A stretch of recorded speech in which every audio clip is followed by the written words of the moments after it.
You guys are probably used to the fact that I rarely carry just basic regular loads, you know, just something boring like a box or something. It's always something weird and interesting.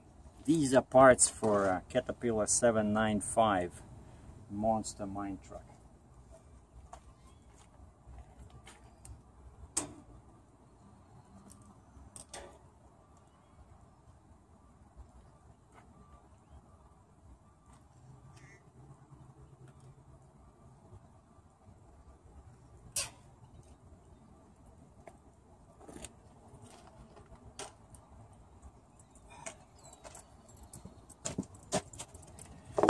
So it's two metal parts and the top is welded. See, the top is welded over here. So it's not going to move by itself, but even though I have two straps on the top, I have two chains on each side, and I added another strap over here.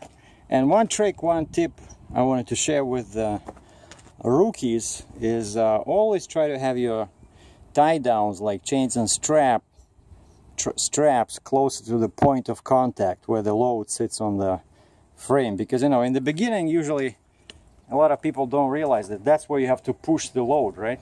For example, if you put the strap over here and this whole frame sits only on 2 points, it does not touch my trailer.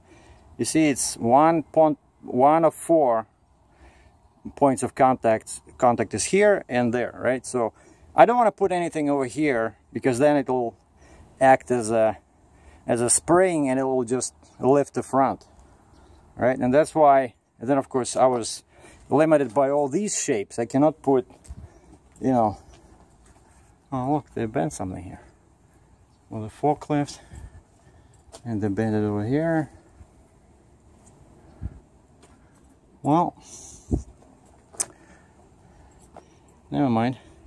But anyway, so yeah, I see you put your straps, but the chains, again, I only have these 2 tie downs that I can use. 1 and 2, those eyes, and the same on the other side. All right.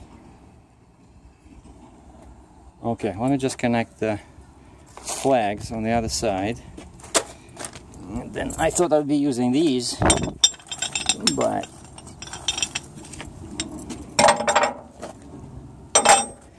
I made do without them, and they loaded me with 2 forklifts. 2 forklifts. They lifted this thing, 1 on each side, and I just backed my 75-foot long rig between the forklifts.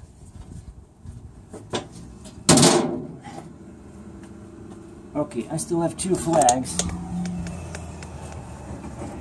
That's what I need for the other side.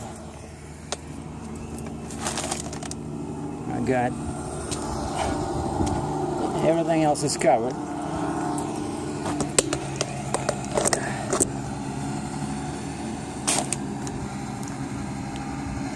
And I'm just north of the border with Mexico. I can smell the burritos, so I know I'm not that far.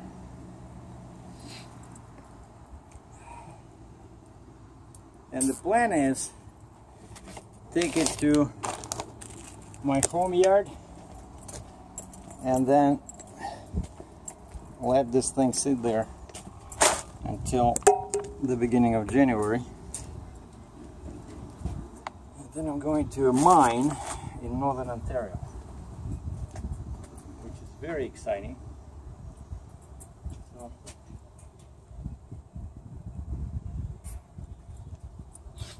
very hot. You know, that cold span just went away. So that's what it looks like from the back, you know. Actually, it's going to be pretty aerodynamic. The only non-aerodynamic thing in the setup is that rubber. I put it like that and now it bugs me, you know. but I had to put this piece of rubber, otherwise the strap was rubbing against that sharp piece of metal. But now I think this thing will really kill my fuel mileage. What do you guys think? Well, probably not, because it's all square. And you see, that's why another reason why I use this one here, the strap. Even though four chains, 2 strap is more than enough. It's less than 40,000 pounds, but I use this one specifically to push this thing into the blocks. You know, so that's how pros do it. That's how you should do it. Don't believe anybody else. So basically it's like it's a flatbed load, really. Just that it's wide. I measured, they said it would be 13.6. Luckily it's only quote unquote 13.2. But I will still need to pay lots of moolah to those escort drivers. You know? But luckily not in all states, only in a couple of states.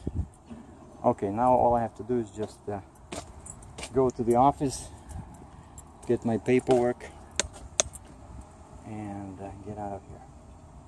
Oh, and I got the Texas permit. I need to look at the routing because I need to go scale this thing. And I want to make sure, I want to go back to that Flying J where I was during the night. But I gotta make sure that that Flying J is on my route, because you know, my last permit was like a novella, like a romance novel on 4 pages. Left here, go 1 mile, turn here, turn around here, do a U-turn, stop, wait 3 seconds, go forward, stop, go left, go right. It was like, it was unbelievable. No, of course I'm kidding, but it was really lots of maneuvers. It was not 1 or like 3 or 4 highways like normally it is. It was like a whole bunch of turns. And this one is not heavy, but it's wide compared to my previous load, so like wider. Yeah, that one was only 10.5 feet. This is 13.2. But Texas doesn't care about escorts. They say, hey, 13.2, no big deal. Unless it's like 20 feet wide, you don't need an escort. Go, buddy, go. All right, I think I'm done. So it took, I was here at 8, which is 9 Eastern time, and now it's 11:20 to 12. So it took me like 3 hours to load this thing. But all is good. The load was here, and just as I suspected, like my bill of lading said, truck, Caterpillar truck 795, body 39,000 pounds, and I'm like, that sounds kind of like light. What kind of a 795 is that? You know, and I look online yesterday on my handy tablet over here. Come on, don't sleep. And turns out, you know, 795, I cannot even do it with 7 axles. I would need like another, my flip axle. So I'd have to go back home, get the flip axle, come back here. So that would not be good. And then I come here and I say, so guys, what do I pick up? You know, and they say, well, it's just parts. It takes 4 trucks to move the 795. So you have basically 1 part. And he says, easy for you, it's better for you. I said, oh yeah, sure. I don't want to drag 795 with 20 axles on me. By the way, I just saw one of these guys. So I think what all they do is they move stuff across the border into Mexico. This probably was made in Mexico. I saw, and lots of their old trucks are old Kenworth T600. And I saw in like a real, you know, the with angles, the T600. I saw one tandem axle truck. It had a 3-axle Jeep right behind the truck. It had a beam trailer, like low boy beam trailer. There was a flip box on the front, probably like 65 inches long, to make clearance for his rear tires. And the trailer had 4 axles. This guy had some humongous very old excavator. I couldn't even see the make. I saw like 7 something, but I know it's probably like 55-60 tons easy, you know. And this guy was going, he went through there. he was parked over there, he went like this, and that's the exit over there, and the whole excavator is like because you know the beam trailer, right, it's very narrow. I don't know how these guys do it, but that's why they pay him the big bucks, probably bigger than me. Okay, so thanks for watching. This was another exciting episode of Heavy Haul TV. And as I mentioned before, we'll return to our regular programming with editing and nice, fancy computer effects probably in a week when I pick up my new Dell XPS 15 at home. Stay cool, stay warm, happy holidays.